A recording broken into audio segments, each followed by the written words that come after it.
Welcome to Coming Home, Survive and Thrive in Homeschooling. Today we welcome back Nicky to talk to us about the Duke of Edinburgh Award. We are one of the families who were truly blessed by Nicky's initiative with the Duke of Edinburgh Award. Our youngest two each started at 14 years of age and over the next 4 years achieved their award through to gold level.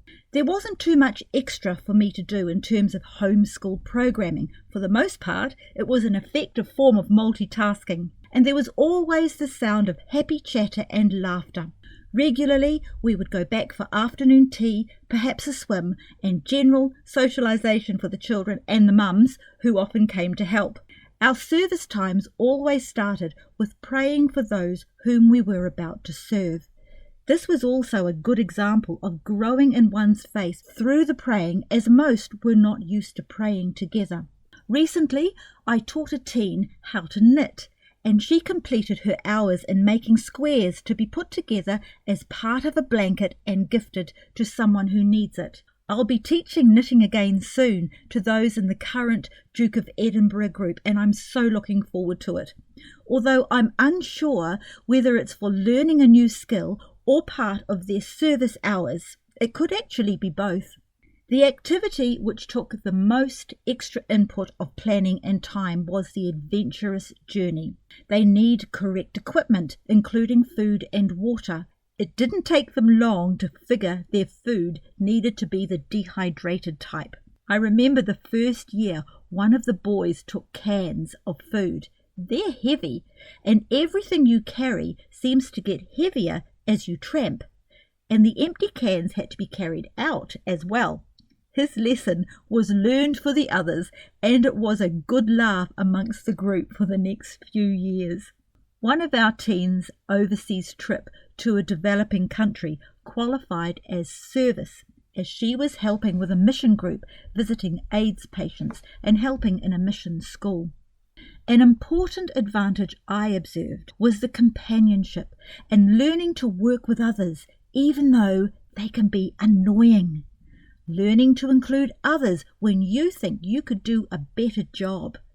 The more dominant personalities learn to temper it, and the quieter ones are encouraged to step forward and become more confident. We see close friendships which have continued into adulthood with fond memories recalled years later. Consider the time and money and investment into the character of your child. For a 14-year-old, 4 years is a long time to commit to. It's exciting to begin with, but some activities need to be pushed through, and there's virtue learned in successfully persevering when they wanted to quit. That's an important life skill in itself. If you spoke to each student as they stepped up to accept their gold award, each would say they had more good times than bad. Their eyes glow, and they know they have achieved something significant. The Duke of Edinburgh Gold Award is an impressive addition to a CV. There's a depth of understanding if the reader of the CV knows what is involved in achieving the award.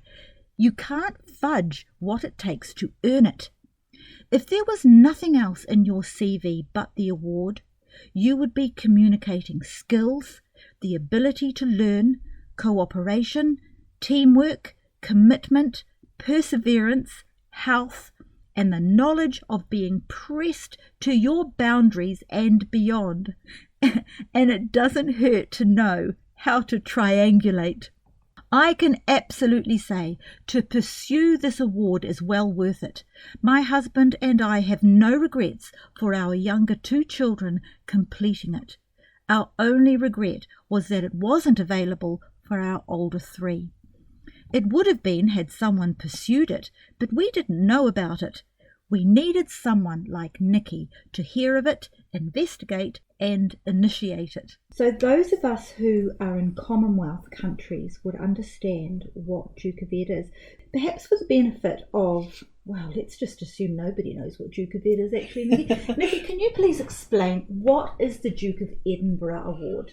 The Duke of Edinburgh Award is an award that is recognised internationally and was started by the Duke of Edinburgh, Prince Philip, in order to promote balanced lifestyles for young people. He's passed away now, but the award continues in his name, and there are 4 areas that he chose to focus on: physical, skill, service, and adventurous journey.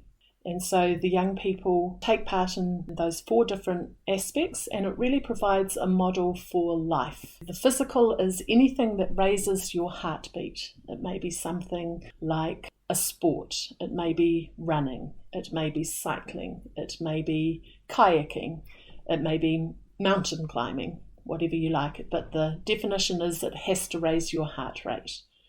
The skill is developing a practical skill. It doesn't raise your heart rate. The types of skills can include things like sewing, learning how to drive, playing an instrument. The list is absolutely endless. Service, so this is unpaid and usually for an individual or a community organisation, and it is done in your own free time. The journey has 3 components to it. There's a training component, practice journey, and then an assessed journey. So each time the young people are building on their skills to the point where they can go and have an adventurous journey independently and be safe. There's 3 different levels of the award. So you start at bronze, and then silver, and then gold, and each level has differing requirements of length. It's just a really great way for young people to build balance into their lives. So whether you're 14 or 84, they're still things that you should be doing in some way, shape or form in order to have a balanced life. If a young adult was, or someone in their teens, was to want to start doing the Duke of Edinburgh Award, how long would it take them to complete it? The shortest time is about 3 years. That's if you do everything back to back with basically no gaps in between. It must demonstrate commitment, tenacity, perseverance, all of which are very handy components to have in one's life and in their CV, I would imagine, going into their working life. Can you talk through to listeners what advantages there are to committing to something that is obviously going to take a lot of time, that makes it worthwhile to do this? It's internationally recognised for those reasons, because it develops such depth of character that anybody looking at your CV and seeing a gold Duke of Ed award on it knows that you have to have those character traits in order to have completed it. So that's why it's really highly thought of at universities and with your career options as well. If you stay with the same group throughout, you build very solid lifetime friendships. You've gone through a lot of things together, you've had a lot of personal growth through that time. You will be pushed in certain areas and challenged to do things outside your comfort zone. And so your growth as an individual is amazing. You see people walk differently or cope with life circumstances differently when they've been through the award. It encourages personal development, so there'll be one aspect of the award for every young person that is a challenge. You may cope perfectly well with the adventurous journey, but service is really outside your comfort zone. Or developing a skill may be something you haven't thought of before. It may be outside your area of interest, but that pushes you to do something and try something new. And maybe that's a thing you love. Maybe that's even something that will end up being your career. If you have throughout your life those 4 areas, it's a pretty balanced look. Work is not your complete focus, or even physical is not your complete focus. You're shaking things up a bit and making sure that you're a rounded, useful citizen. I was just thinking of the benefits of undertaking the service component in the award. Modern life does seem to be quite self-centred. It's just part of what it is to be human. Can you give us some ideas, your reflections on that observation yourself, what you saw as a coordinator, the growth of those under your care, and also a practical list of what some service ideas were? Yeah, absolutely. Service has been life-changing, literally, for some people. And it changes the way you think about the world you're in, because no matter what your circle is, there's always somebody that you can serve. It could be a grandparent or a neighbour, people in need, or you see the world differently once service becomes part of your life. Particularly doing service as a group or even just with another person, because the impact that you make is that much greater when you do something in a team. So if you get together with a group of other young people and serve, the impact is often visual. So you see and you hear that you have made a difference in their lives. So some of the things that we've had the opportunity to do are things like garden makeovers for people with cancer, cleaning a house from top to bottom for a new mum who was bedridden following her pregnancy. We've done work with charity organisations, cooking meals for food banks, all sorts of things. I remember cleaning a beach once. Yes, we did. Yeah. We've done beach cleanups and we've had planting days on islands in the Hauraki Gulf. Wherever you are planted in your life, you can find an opportunity to serve. We had one situation where we were serving somebody who lived alone, and I invited them to come out and see the young people, but they didn't want to do that.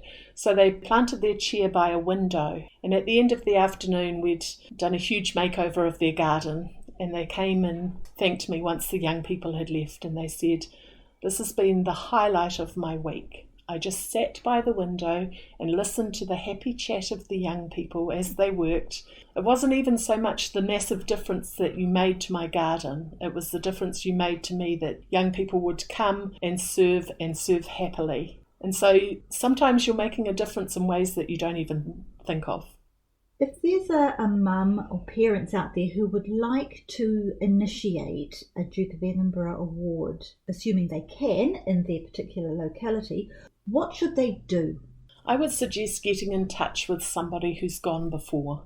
They are a great source of practical knowledge, and you can just fire questions at them. So there's a wealth of information online, but sometimes that can be overwhelming because there's just screeds and screeds of facts and information and how-tos, and sometimes just sitting down with a person who's gone before and chatting through is really, really helpful. Tell us the story about the very beginning of it, about how you heard of it and what it was that initiated you to take that extra step. So there was the story in the papers, your English papers, that an employer was looking at applications of highly qualified people. The only difference was between one application paper and the other was that one had the Duke of Edinburgh Award to the gold level, and the employer knew that that was the one he wanted to choose because of what it meant to have achieved that level was exactly what he wants an employer to be. The perseverance, the commitment, the exposure to all these different areas in life. And as an employer, that would only bring good things. And you said, oh, well, we have to do this then. And you just started then to research it and found out what to do. And next thing, Nicky's called a meeting and off we go. Yeah. So thank you for doing that, because so many of us over the years have benefited from your amazing and precise organisation, your motivation and your passion in it. How many do you think went through the award underneath your cover? Almost 70, but most of those would have gone to gold level. And when you consider the ripple effect of those young adults now out in the world, absolutely, what a gift. But a gift to anybody who was part of that, you know. I love seeing the friendships that have continued, that started through Duke of Ed, and the changes that you see in people. We had a young man the other day who had volunteered his time for a basketball team at a local school, and I just think, would he have even thought of that if he had not been involved in service for all those years, you know? Because it's a life-changing thing. It literally is. If you run with this and you take these areas of life on board, it can provide a skeleton for your whole life, a template for how to live. More likely to become a natural outworking of the, what would you call it, the character virtues that you dream of and desire for your children to grow into adulthood with. And especially for homeschoolers, you will often find that homeschoolers are already doing a lot of these things, but just having that framework provides a bit of glue to hold it all together, or maybe adds something to your plate. So maybe you've already been involved in the physical side of things, developing a skill. Maybe you're even involved in service, but you haven't done the adventurous journeys. this really is a gift to home educators because you can fit your program around this model. That's right. It isn't actually necessarily an extra that you must create time for. It just blends in. Absolutely. Yes. And as a mum who was involved in all of this, not only am I grateful for the practical outworking of it, but to see the two of our children who participated in this right through to gold level and how it stretched them in areas where they needed to be stretched and challenged. That in itself was worthwhile. It was a highly recommended activity. So to round up this part, I can only echo everything you've said and say, yes, if you have the opportunity to do something like this, it's worth it. And even if you're in a country that does not do Duke of Edinburgh, there must be other opportunities like this which have recognition. And even if it isn't, it's just such a life-building jewel and treasure to have, just to do it anyway, even if you don't have that outcome. Absolutely. Yeah. In typical humble form, Nicky has understated her work. There are many families who are deeply appreciative of what she has done and continues to do, even though her boys are long finished their award years. Thank you, Nicky. If you have enjoyed this podcast and it's been helpful to you, please subscribe and share and like, because this helps it get in front of more homeschoolers like you who could really benefit from it. And don't forget our website, cominghomeinfo.com. There are plenty of resources on that for you, and there is a communications tab if you want to talk to me about a consultation. I'll see you next time.